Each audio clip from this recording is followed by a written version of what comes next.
L'amour aura des pâquerettes, fait des miracles. C'est le titre du nouveau livre de Jean-Marie Dujardin aux éditions Peuple Libre. Bonjour Jean-Marie Dujardin. Bonjour. Merci d'avoir fait le déplacement dans ce studio. Votre ouvrage que je montre ici, L'amour aura des pâquerettes, vient de sortir. Qu'est-ce que vous Il est publié en librairie le 12 septembre. Ce 12 septembre, il sort en librairie. Dans quelques jours. Qu'est-ce que vous avez voulu nous dire à travers cet ouvrage? On y reviendra tout à l'heure, c'est pas votre premier ouvrage, mais dans celui-ci, qu'est-ce que vous avez voulu nous dire? J'ai voulu montrer, ce que je dis dans l'introduction d'ailleurs, que dans notre monde qui va très mal, qui marche sur la tête, où il y a plein de violence, d'injustice, de pauvreté, d'exclus, etc., il y a quand même des gens qui s'évertuent à aimer et qui font tout pour aimer, pour que notre monde soit plus beau, plus juste. Hein, et pour ça, et c'est ça qui les porte au devoir des petits, des pauvres, des malheureux, des exclus. Et vous prenez des exemples concrets, on va y revenir. Vous prenez le lecteur par la main, en fait, hein, vous l'emmenez dans un voyage humain à la découverte de réalités qui pourraient, selon un œil non averti, passer un peu sous les radars, mais vous, vous le mettez en avant pour dire il se passe quelque chose. Voilà, parce que ça, c'est l'un des fruits de mon engagement dans le laïcat dominicain, dont on parlera peut-être tout à l'heure. C'est que j'ai appris à ouvrir les yeux. Hein. Je n'ai pas toujours été conscient de ce que je raconte dans ce livre. Hein. J'ai appris à ouvrir les yeux au contact de mes frères dominicains. Et vraiment, ça a été pour moi une révélation. Vous venez de dire, mes frères dominicains, vous n'êtes pas dominicain, frères dominicains. Vous l'avez dit, laïc dominicain. Oui.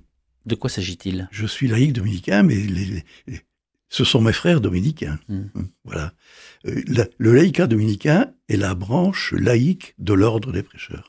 Comme dans tous les ordres religieux, pratiquement, il y a une branche laïque. Hein. Je fais partie en quelque sorte de la famille dominicaine, en tant que laïque, engagé, jusqu'à mon dernier souffle, au service de l'évangile, de la parole de Dieu, et au service de la miséricorde. Hein. Voilà. À quoi correspond cet engagement au quotidien? Cet engagement au quotidien m'amène à être, sans que je sois obligé de me forcer, dans la prière tous les jours, bien sûr, une relation à Dieu et une relation à mon prochain, c'est-à-dire être tourné vers le monde, hein, vers mon prochain, essayer d'être fraternel, autant que faire se peut, dans toutes les circonstances. Et c'est pas facile. Alors, vous le dites dès l'introduction de cet ouvrage, je vais lire, hein.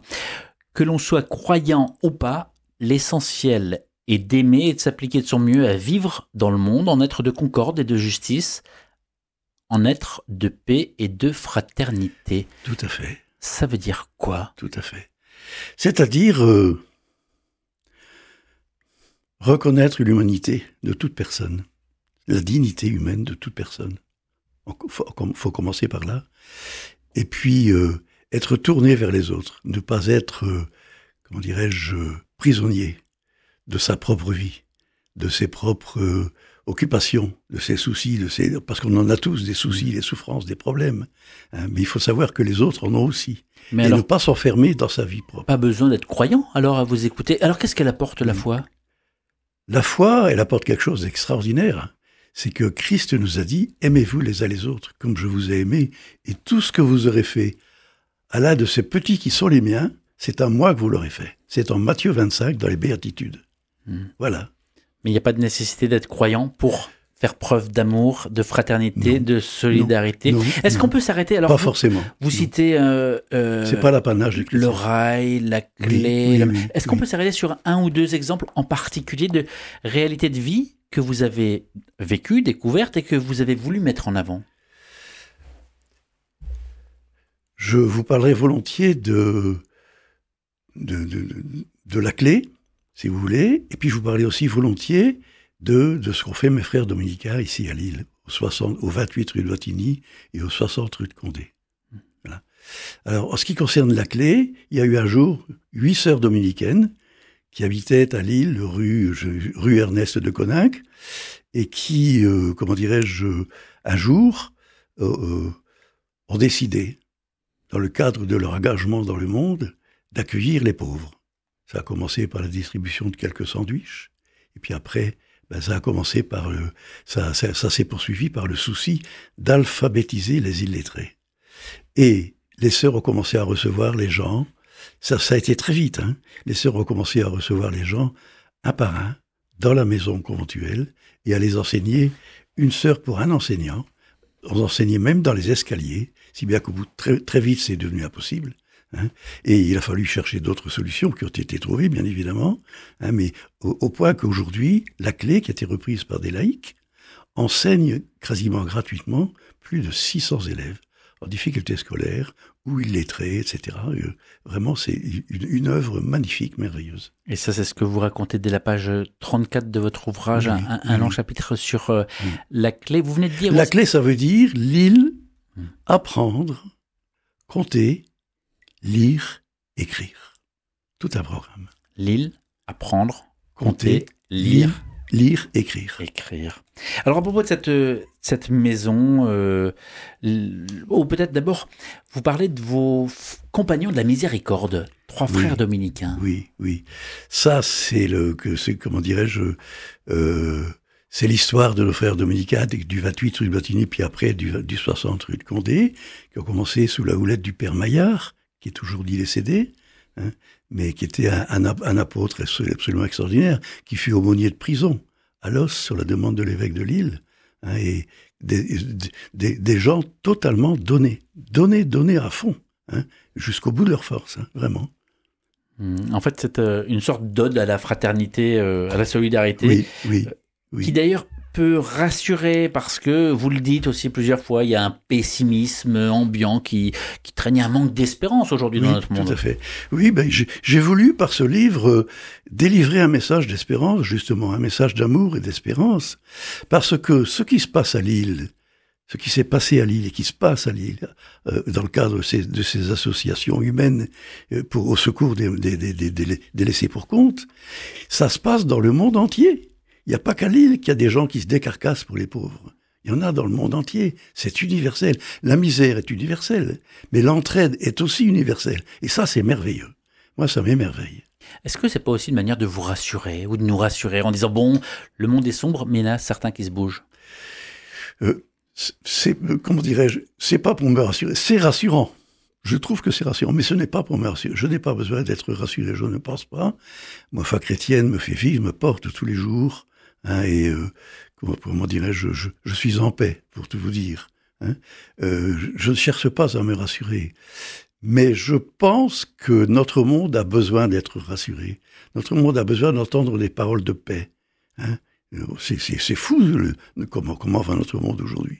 Hein, et on a besoin d'entendre des paroles de paix. Autre chose que des paroles de consommation avec la pub à la télé, etc., etc., etc., etc. Des paroles de paix que vous dispensez dans cet ouvrage. Hein. J'essaye. Jean-Marie Dujardin, auteur de L'amour aura des pâquerettes fait des miracles.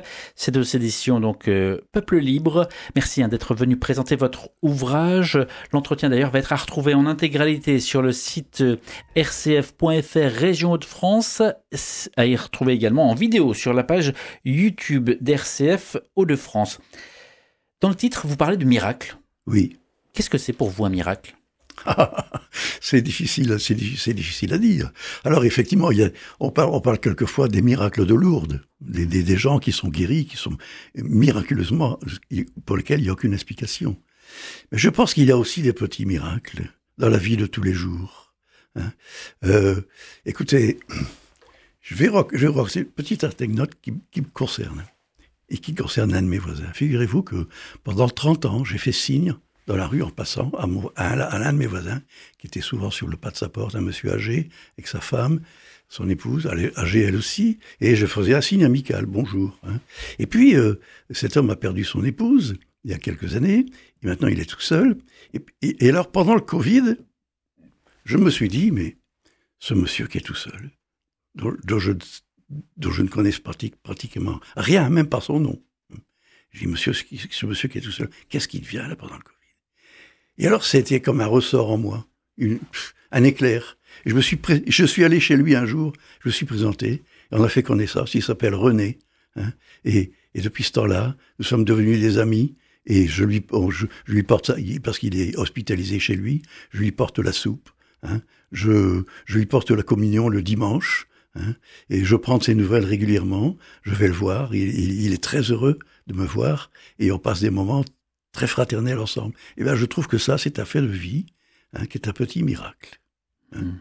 C'est la solidarité, c'est miraculeux, c'est formidable la solidarité.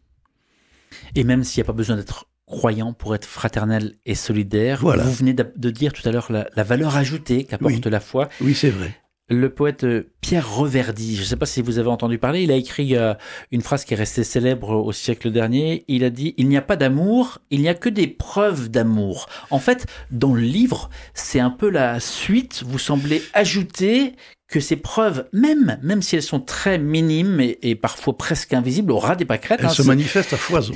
Eh bien, elles se manifestent à foison et elles sont l'essence même de l'amour, en fait, avec un grand A. Hein. Oui.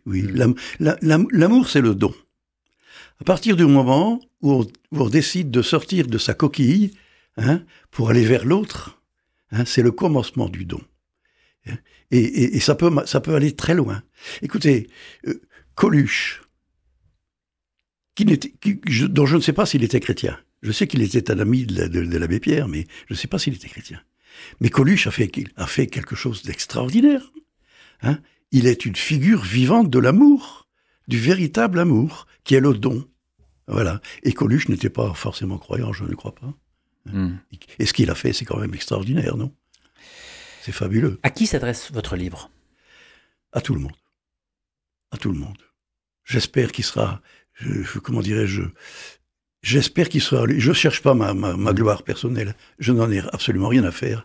J'ai 85 ans, vous savez, et puis je n'ai jamais cherché ma gloire personnelle. Ce que je fais, je le fais parce qu'il faut que je le fasse. Parce que c'est comme un ressort en moi, mais enfin, je ne sais pas trop comment. Oui. Vous y parlez de Jésus tout de même et de votre foi. Oui. Est-ce que ça peut pas être exclure? Absolument pas, non. Je ne crois pas. Je ne crois pas. Quand Jésus a dit « Tout ce que vous avez fait à ces petits qui sont les miens, c'est à moi que vous l'avez fait », il n'a pas forcément dit tout ce qu'il avait fait à des gens qui croient en moi. Hein. Il a dit « à tous ces petits qui sont les miens », sans aucune exception. Vous venez de dire que vous avez 85 ans. Vous avez... dans un mois. Dans un mois. Vous avez des enfants, des petits-enfants, et je crois même des arrière-petits-enfants. Oui. Est-ce que ça prend chez eux? Qu'est-ce qu'ils en pensent de votre engagement, de vos écritures? Est-ce que vous allez leur faire lire? Est-ce que vous en parlez? Je l'ai offert à l'un de mes fils, qui l'a dévoré en 48 heures, qui m'a dit « Papa, je le dis en toute modestie, hein, il m'a dit « Papa, ton livre, il est magnifique. Et c'est le plus beau que tu écris, il m'a dit. » Bon, voilà, que c'est... mais bon, oui, mes enfants, bien sûr, ils auront ce livre, oui, bien sûr. Alors, les histoires que vous racontez, elles se passent ici, hein, dans le Nord. Oui. Mais ce que vous dites et ce que vous répétez, c'est que chaque ville, chaque point de notre planète regorge de ces petites histoires. Il faut savoir prendre le temps de les regarder. Voilà. C'est ce que... Mon laïcat dominicain m'a appris à ouvrir les yeux sur le monde. Il m'a appris à progresser dans ma foi. Il m'a aussi appris à progresser les yeux sur le monde. Ce sont les trois dimensions du laïcat principal. C'est la prière, c'est-à-dire... apprendre à connaître Dieu, avoir des rapports d'amour avec lui, hein, apprendre à écouter sa parole, c'est l'amour du prochain, hein, et c'est l'engagement fraternel, quoi. Hein, voilà. Vous êtes aussi un observateur donc du monde qui nous entoure. Est-ce qu'il reste aujourd'hui de la place pour cet humain, pour ce fraternel? Au-delà de l'étiquette, vous savez, aujourd'hui on a à l'ère du rapide, du clash, de plus en plus vite, de mettre des étiquettes sur le front des autres. Celui-ci il fait du bien ou il s'engage parce qu'il est catho, celui-là parce qu'il fait de la politique, celui-là pour se racheter parce qu'il a fait des bêtises, celui-là pour convaincre, celui-là pour accroître son influence. Vous saisissez ça? Oui, j'entends bien, mais moi je ne catalogue pas les gens. Tout le monde est capable d'aimer. Tout le monde est capable d'aimer. Même des gens qui ont commis des choses affreuses dans leur vie peuvent changer, peuvent, comment dirais-je, avoir un bouleversement qui fait qu'ils changent, hein, dans leur vie. et devenir quelquefois des apôtres. Écoutez, il y en a, il ne vient pas d'exemple à l'esprit, mais il y en a plein de gens comme ça. On appelle ça des convertis. Quels sont les fruits de cet amour au final? Les fruits de l'amour, c'est la paix, je pense, c'est la paix.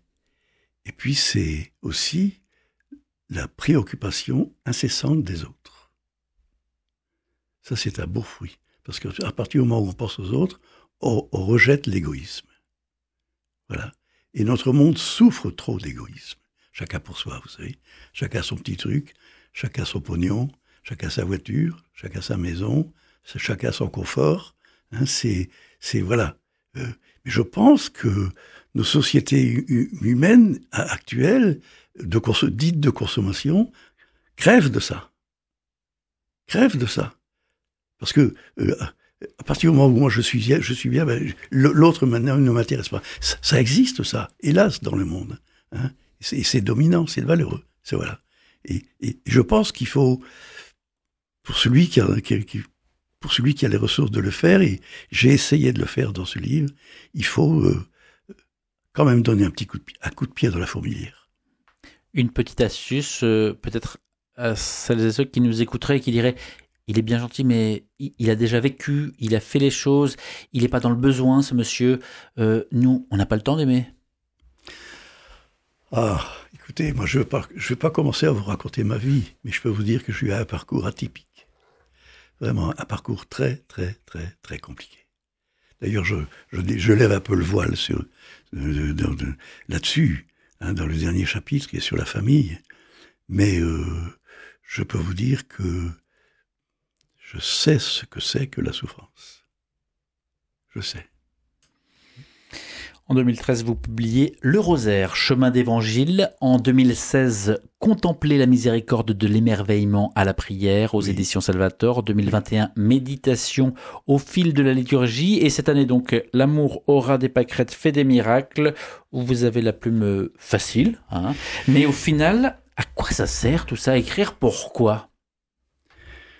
Parce que j'en ai besoin, et puis parce que je ne veux pas garder pour moi ce que je ressens, ce que je vis, parce que je vis dans le monde, voilà, et que je fais partie du monde, voilà, et que les autres m'intéressent, et que ça m'intéresse de savoir ce qui se passe, mais peut-être, je me dis aussi que peut-être ça les intéresse de savoir ce que moi je pense.